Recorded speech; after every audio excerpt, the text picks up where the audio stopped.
Hi there and welcome to this training session. My name is Dave. I'm a trainer and support person here at Infoodle. I'll be taking you through this session relating to finances for charities or for not-for-profits. We'll be looking at a number of different aspects of this finance. How do we get these transactions into Infoodle? We'll be looking at then what do you do with this information? Why would you bother bringing it into Infoodle?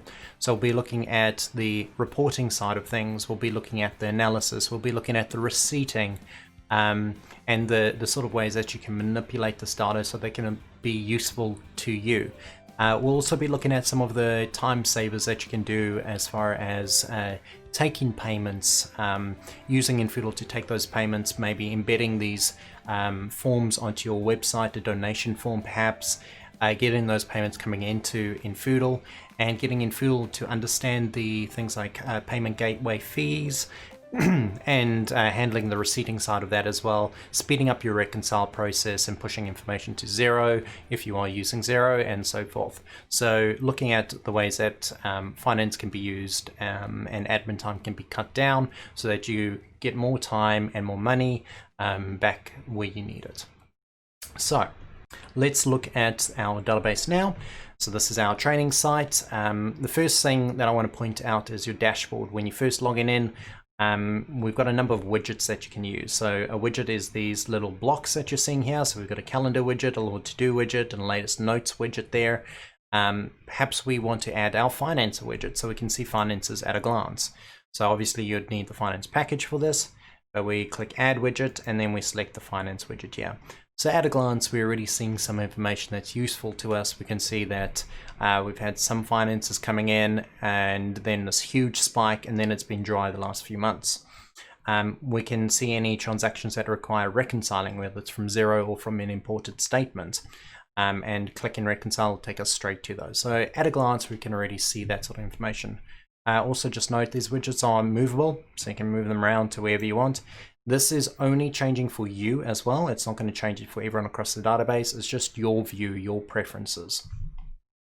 And likewise, if we actually don't care about this calendar, I can get rid of that. You can always bring it back again by adding widgets, calendar, there we go, and so forth. So step one, how do we get transactions into Infoodle? So let's assume that you've got Xero. Step one is money comes into your bank account and Xero sees that. Xero then allows you to reconcile that money, take it and assign it to a person and an account code and a bank account. Infoodle will then go, great, I see you've reconciled that information. You've told me I'm allowed to look at those account codes.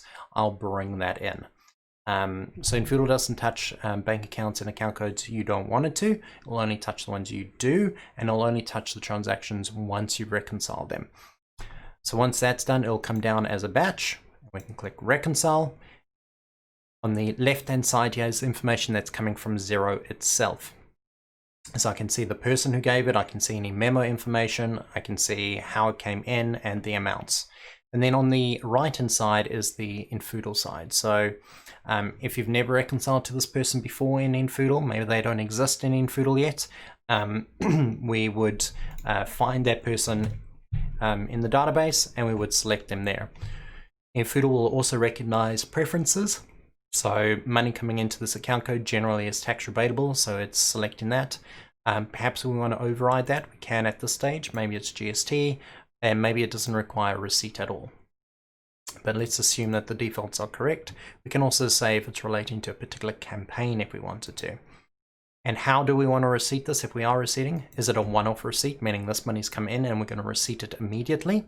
Or is it a combined receipt? So maybe we send a combined receipt of all givings, all donations at the end of the year, which is quite common practice. Or maybe you do it every 3 months or so. So a combined receipt is combining more than one transaction into a receipt. And who are we receipting? Are we receipting just the individual, Daniel Jackson, or are we receipting the company that he is part of? So you can select that as well.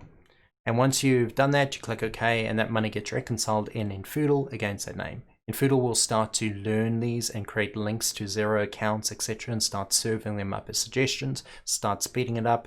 We'll give you auto reconcile options so that you don't keep getting nagged by those if it's a reoccurring donation. And it will allow you to mass reconcile these as it finds those links as well. So the process will speed up as you move along. Once that's all reconciled against people, what can we do with that? So that information will be on the person's profile. So if I head to Daniel Jackson, we can see on the finance tab here, all these transactions over here. We can see those amounts showing up, etc. We can see pledge information, giving numbers, and some basic donor analysis as well, which we'll look at in a moment. But what happens if this money isn't coming to us through Xero?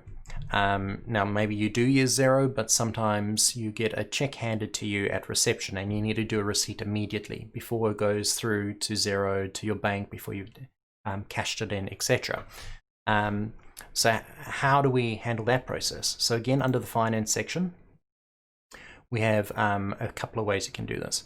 Let's assume you don't have Xero at all first. You may want to import a spreadsheet of information, a statement import. It might be from your bank as a bank feed that you exported out, or from another accounting software other than Xero. So we have this statement import option. You choose a batch. So a batch is just a collection of transactions. We'll use one that exists, or you can create a new one. You would upload your file by click and choose file, and you would tell Infoodle the format that it came in. So the OFX and QIF are typical bank formats from around the world. We've got a few other options, and then most people are using the CSV, which is a standard spreadsheet. So that's one way to bulk import transactions if you're not using Xero. The other way is one at a time. So we're talking about a check being handed to you or cash being handed to you at reception and needing a receipt immediately. So we've got this add a transaction feature. So let's firstly choose the batch again. When did the money come in? So maybe it was today. Who presented it? We'll do Daniel Jackson. And who are we receipting? We'll receipt Daniel Jackson, but we could also say there's no receipt required, or it's the household. We'll say Daniel for now. And how are we receipting? So in this case, we said it was a one-off. We're going to receipt them immediately. How did they give us money? So was it cash, was it check, etc.? We'll say cash in this case. And what was the amount? We'll say it's $25. You'll notice these boxes over here are being served up as well for any forms that may have been filled out. So these ones have been filled out by Daniel, financial transactions, and Infoodle is saying, do you want to use this information? This speeds up the process so you don't have to fill out all the information. It will honor what was on the form, on that particular giving form, and fill that in for you much quicker. But for now, we'll go with the assumption they've walked up to us and handed us some money. They got given at reception. Okay. Make sure we spell that right. Which bank account does it relate to? And account code information, campaign information, location information, and in this particular case, these are Xero tracking categories if you're needing to designate that as well. Again, there's that GST, rebatable, etc., and then we can save. Now you'll notice the screen just flicked a little bit and it looks like some information is now missing. This doesn't mean that it's failed, it means that it has processed this, and what Infoodle does is it blanks out only some of the information in case you've had 10 people walk up to you and they're giving in a similar way. So it doesn't want to blank everything out and have you re-enter it all again. It's trying to make that speed up for you. So we'll select the next person that's in the line. We're receiving the individual, it's combined, no, this will be one off, cash, and this was for $35. Was also given at reception, and etc, etc, and we can save that. And you'll see there again the name vanished and the total amount vanished. So it's trying to speed that process up for you. So if I go to any one of these people, so Daniel Jackson, we'll notice now when I go to the finance tab that that amount is there, but you'll notice that it's saying split amount and it's saying $12.50. That's just relating to how we've told Infoodle to receipt this using a giving number. So Daniel is partnered in our database, at least is partnered with Samantha Carter, or married to Samantha Carter perhaps. and they are giving together, but they are wanting to receive split receipts. So Infoodle can handle that sort of mechanism. They both receive their own receipt, and it's perfectly split down the middle amount. But perhaps we wanted to combine that and they get a single receipt with both of their names. We can do that as well. So that's all about getting the money into Infoodle. There's one other way that you can get money into Infoodle, and that's from the forms. So you may create a donation form that's perhaps running on your website, or a booking for an event form, or something to that effect. And we've got a donation form over here. If I just check what that looks like, we can see we've got a donation form, and we've got people's names, and that's made mandatory. We've got some other general information, and we've got amounts, and people can select the amount they want to pay, plus another amount perhaps, so maybe it's 40.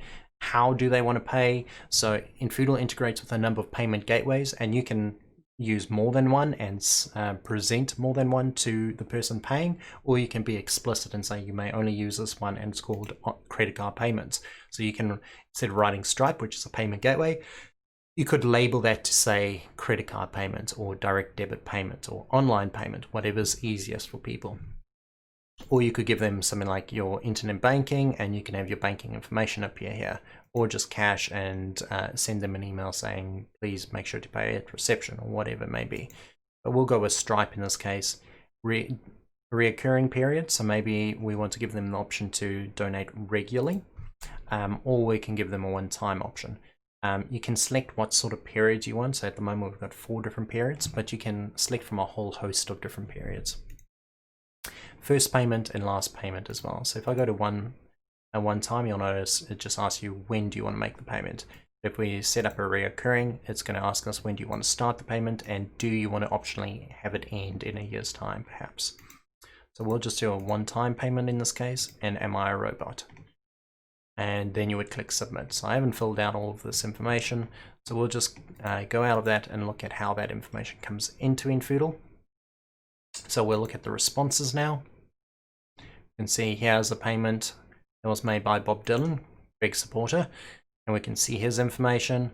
We can see he's done the $5 for one child. We can see he's paying it once per month, and it's starting on the 16th of September. But he's being sneaky there, and he's actually ending it straight away. So it may be once per month, but it's actually just a once off. It's a bit cheeky. We can see also the bank fees and how much we're netting out of that. So that's all useful information. Now, usually when this money hits your bank, you're going to get that $4.55. But when your receipt, you're needing to receipt for that full $5. And if more than one person's paid in a certain period, you'll get that all coming through in one lump sum, and have to split that out in zero and then add the bank fees associated. So there's a lot of work there to process that, and you may not necessarily have all the information. Some organizations, and you may be one of them, have a different finance team from the fundraising team, and that communication of this money coming in and belongs to this person. They've got different information. So that presents a challenge in itself for the reconciling, and then the receipting side as well, and there's admin time. So Infoodle is working on making that process easier, and we've certainly got with Stripe a much easier process for you. We're looking at bringing that to some of the other payment gateways, but at the moment it's open to Stripe. For some countries that can use Go Cardless, this feature is available for Go Cardless. It's not currently available for New Zealand charities. Go Cardless is hopefully going to work for charities as well, but that's down the line. So let's assume we've been taking payments using Stripe. Again, usually that money would hit your bank, Xero would see it, the money would come through to Infoodle, you would have the bank fees adjusted, you would then send your receipt. We can speed that up. We've got this payment section under the finance. If we go there, Infoodle is talking directly with Stripe. Infoodle's got the information from the form already. We've got the name, we've got the amounts, we've got the fees. So we can look at this latest payout, and we can see that there were 2 transactions. We understand the token numbers. We can see the payments that came through, and we can also see the fees. And you'll see there's this reconcile button. If I was to click this, Infoodle is going to automatically split that amongst the people that paid it. and it's going to put those reconciled essentially, which is much quicker than your current process of who does it belong to, find them, select them, next person, who does it belong to, find them, select. And if you're doing hundreds of these a week or month even, that's a lot of work. So clicking this reconcile will go right through that whole batch and do it for you. Then a step further, if you're using Xero, we give you a push to Xero option. So we can take that with the bank fees and push that up to Xero as a payable invoice, so that when that money does hit your bank, all you have to do is associate and split it to the different payments, and your invoice is paid out. It means it's reconciled to all the people, and you know those amounts immediately. So much quicker process, something that if you're taking thousands of transactions a week, you'd need teams to process that, and receipt can go down to a single person doing that very, very quickly. The other benefit of this is as soon as you've hit reconcile, it's in Foodle and it's ready for receipting. We know the money's hit Stripe, therefore we know that we can legally receipt them. So we can go to our receipting section and we can see all of those people ready to receipt. Provided we've got our receipt template ready, we can select email, we can select our email template, and we can hit generate. All those receipts go out and we're done. Nice and quick.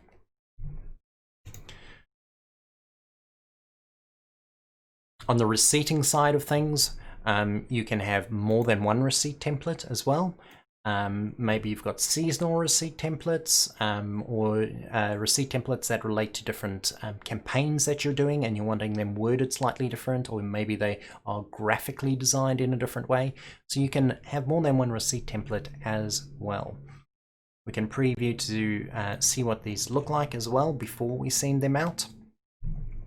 This is freshly generated from Foodle here. And we've got the design aspect, which are these graphics, the header, this watermark below, this little cutout, and this footer here. That's the design aspect. And then we've got the actual template part, which is the written words that we're seeing here. We've got a date, we've got their name that's automatically been inserted. We've got 150 New Zealand dollars being written out in there, and then some generic information that we're putting through. And then there's the official receipt tab.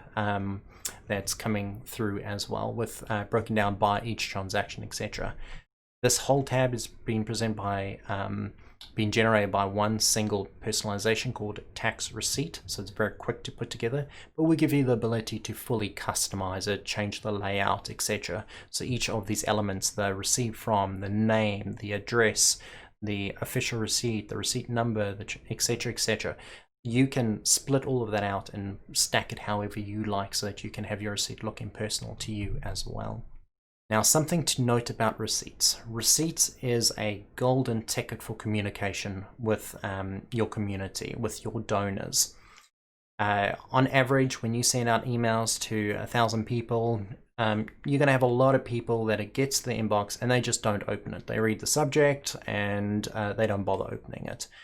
You'll get some people that are loyal, that will open every single one, but a lot of people nowadays, when you're receiving dozens of emails a day, you don't open all of your emails necessarily. So there's one that has a much, much higher open rate than any other type of email communication, and that's receipts. People love to A, check that their finances are being handled properly, B, look at the pretty numbers, and C, worry about their finances, all of those sort of things. So they, for whatever reason drives them, receipts get opened a lot more and read a lot more than any other sort of email communication. So this is a golden opportunity to reach out and convey certain information to people. How is this money going to be used? Have we got upcoming events? Are we needing extra funding because we're not meeting targets? We don't have enough for our community outreach, for our new building, for our missionary, whatever it may be. Has this made a particular impact that we want to highlight and get people excited about? Do we want to encourage them to sign up as a member rather than a casual donator? All of this sort of thing, you have an opportunity to put in your receipt template. Now, there may be like 50 things that you want to bring through and have people read, and you may put that all in there going, great, I can convey all of this. Don't do that. That's shooting yourself in the foot as well. So think about 2, maybe 3 highlights, 3 key things that you want to convey to your community, to your donors, etc. And put them in and keep it succinct. Don't go on and on about it. Keep it to the point. Because if people see hundreds of lines of information, they're going to go, oh, that's a lot to read. Where are the numbers? Oh, my total is $150. Great, close. So keep it nice, short and succinct. People will generally read that. You'll convey some information, and you'll get better engagement. You'll get better loyalty from your community, from your donors. So don't miss out on that opportunity. Yes, it's easy to get this receipt out to people and very quick within Foodle, but it is just a golden opportunity to increase funds, to increase loyalty, to keep donors. If you're wanting to see more on how you actually create these receipts, or more ideas on how you create forms or get those forms embedded in websites, etc., do reach out to us, or we have a ton of help documentation on the website. Just click that help in the top right corner. We've got help videos especially dedicated to finance, as well as one that's dedicated to the receipting side. And we have a whole bunch of free online training. So head over to infoodle.com and click the training at the top. You can register for free live webinars rather than this recorded one that you're seeing now. And you get to interact and bring your particular case to us, and we can help you and look at your case and see what makes your organization tick and how Infoodle can help you improve that. So do use the resources at your fingertips. We're here to help, and I hope you got a lot out of this session, and I'm looking forward to seeing you in the next session.